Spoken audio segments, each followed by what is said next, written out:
যদি মানসিকভাবে ভালো থাকতে চান তাহলে এই 7টি কথা মনে রাখবেন। মানুষের জীবনে সুখ, দুঃখ, আনন্দ, বেদনা সব কিছু মিলেই জীবন। কিন্তু প্রতিদিনের চাপ, ব্যস্ততা, মানুষজনের আচরণ আর নিজের ভেতরের দ্বন্দ্বের কারণে অনেক সময় আমরা মানসিকভাবে ক্লান্ত হয়ে পড়ি। আর এই ক্লান্তি যদি দীর্ঘস্থায়ী হয় তাহলে তা হতাশা, রাগ, উদ্বেগ বা বিষণ্ণতার রূপ নিতে পারে। তবে এই মানসিক চাপ থেকে মুক্ত থাকার জন্য কিছু সহজ, গুরুত্বপূর্ণ নীতি মেনে চলা যায়, যা আমাদের জীবনকে অনেক শান্তিময় ও ভারসাম্যপূর্ণ করে তুলতে পারে। চলুন জেনে নেই সেই 7টি কথা, যা মনে রাখলে আপনি মানসিকভাবে সুস্থ, স্থির ও আনন্দিত থাকতে পারবেন। নাম্বার 1, সব কিছু আপনার নিয়ন্ত্রণে না, তাই সব কিছুকে নিয়ন্ত্রণ করতে যাবেন না। জীবনে অনেক কিছুই আছে যা আমাদের হাতে নেই, যেমন অন্যের আচরণ, আবহাওয়া, দুর্ঘটনা বা ভবিষ্যতের অনিশ্চয়তা। কিন্তু আমরা সবসময় সব কিছু নিয়ন্ত্রণে আনার চেষ্টা করি, যা আমাদের মানসিক শান্তি নষ্ট করে। আপনি যদি শুধুমাত্র যা আপনার নিয়ন্ত্রণে আছে, যেমন আপনার আচরণ, চিন্তা, প্রতিক্রিয়া, সেদিকে মনোযোগ দেন, তাহলে আপনি অনেক হালকা বোধ করবেন। নিজেকে বোঝান, আমি আমার সেরাটা দেব, বাকিটা জীবন ও সময়ের ওপর ছেড়ে দিচ্ছি। নাম্বার 2, নিজেকে ভালোবাসতে শিখুন, অন্যরা না বুঝলেও চলবে। আমরা অনেক সময় অন্যের স্বীকৃতি পাওয়ার জন্য নিজেকে ভুলে যাই, কিন্তু সবাই আপনাকে বুঝবেই এমনটা কখনো সম্ভব নয়।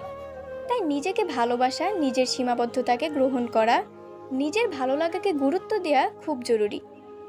আপনি নিজের কাছে যদি ভালো থাকেন তাহলে বাইরের নেতিবাচকতা আপনাকে সহজে নাড়া দিতে পারবে না। নাম্বার 3, সব কিছুর সময় হয়, ধৈর্য রাখুন। আমরা চাই আমাদের জীবনের সব সমস্যা আজকেই মিটে যাক, কিন্তু বাস্তবতা হলো সব কিছু সময় মতোই ঘটে। জীবনের অনেক জটিল প্রশ্নের উত্তর আপনি একদিন পাবেন, কিন্তু সেই সময় না আসা পর্যন্ত ধৈর্য রাখাই আপনার সবচেয়ে বড় শক্তি। সময়ই অনেক কিছুর সমাধান করে দেয়, আপনাকে শুধু ধৈর্য রাখতে হবে। নাম্বার 4, সব অনুভূতি প্রকাশ করতে হয় না, কিছু চুপ থাকাও শক্তি। সব সময় আমাদের যেটা মনে হয় সেটা বলে ফেলাই ভালো, এমনটা ভাবা ভুল। কখনো কখনো চুপ থাকাই শ্রেয়। কিছু কথা বলা মানে নিজের মানসিক শান্তি হারানো, বিশেষ করে যদি অন্য পক্ষ শুনতে না চায়, বুঝতে না চায়, তখন নিজের শান্তির জন্য চুপ থাকা দরকার। নাম্বার 5, ক্ষমা করতে শিখুন, না অন্যদের জন্য, নিজের শান্তির জন্য এটা করা উচিত। কাউকে ক্ষমা করা মানেই তার কাজকে সমর্থন করা নয়, বরং এর অর্থ হলো আপনি নিজের মনের ভাব হালকা করছেন, নিজের ভার হালকা করছেন। ক্ষোভ, রাগ বা ঘৃণা মনে ধরে রাখলে আপনি নিজেই ক্ষতিগ্রস্ত হচ্ছেন। তাই ক্ষমা করে দিন, ভুলে যান, এটা আপনাকেই শান্তি দেবে। নাম্বার 6, নিজের লক্ষ্যকে গুরুত্ব দিন, অন্যের কথায় নিজের গতি নষ্ট করবেন না। মানুষ সবসময় কিছু না কিছু বলবেই। আপনি যা করছেন সেটাই কেউ পছন্দ করবে, কেউ আবার বিদ্রূপ করবে। যদি আপনি সবসময় অন্যের কথার উপর নির্ভর করেন তাহলে আপনি নিজের পথ হারিয়ে ফেলবেন। তাই আপনার লক্ষ্য কি, আপনি কি করতে চান তা পরিষ্কার রাখুন এবং ধৈর্য নিয়ে সেদিকে এগিয়ে যান। নাম্বার 7, প্রতিদিন অন্তত কিছু ভালো কিছুর জন্য কৃতজ্ঞ থাকুন। জীবনে অনেক কষ্ট থাকলেও প্রতিদিন ছোট ছোট সুখের মুহূর্ত আসে।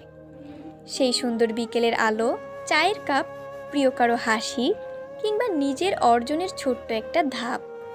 এই ছোট আনন্দগুলো ধরে রাখা মানেই কৃতজ্ঞ থাকা। কৃতজ্ঞ মানুষরা বেশি শান্তিতে থাকে, কারণ তারা যা আছে তার মূল্য বোঝে। শেষ কথা, মানসিক শান্তি বাইরের কোনো বস্তু নয়, এটি আপনার নিজের ভেতরের বিষয়। আমরা চাইলে কিছু অভ্যাস ও দৃষ্টিভঙ্গির মাধ্যমে আমাদের জীবনকে অনেক সহজ ও সুন্দর করে তুলতে পারি। এই 7টি কথা শুধু মনে রাখলেই চলবে না, প্রতিদিনের জীবনে প্রয়োগ করতে হবে। একটু ধৈর্য, একটু ভালোবাসা, একটু সচেতনতা, এই 3এই লুকিয়ে আছে মানসিক সুস্থতার চাবিকাঠি। নিজেকে সময় দিন, ভালোবাসুন, কৃতজ্ঞ থাকুন, তাহলেই আপনি হবেন মানসিকভাবে শক্তিশালী একজন মানুষ।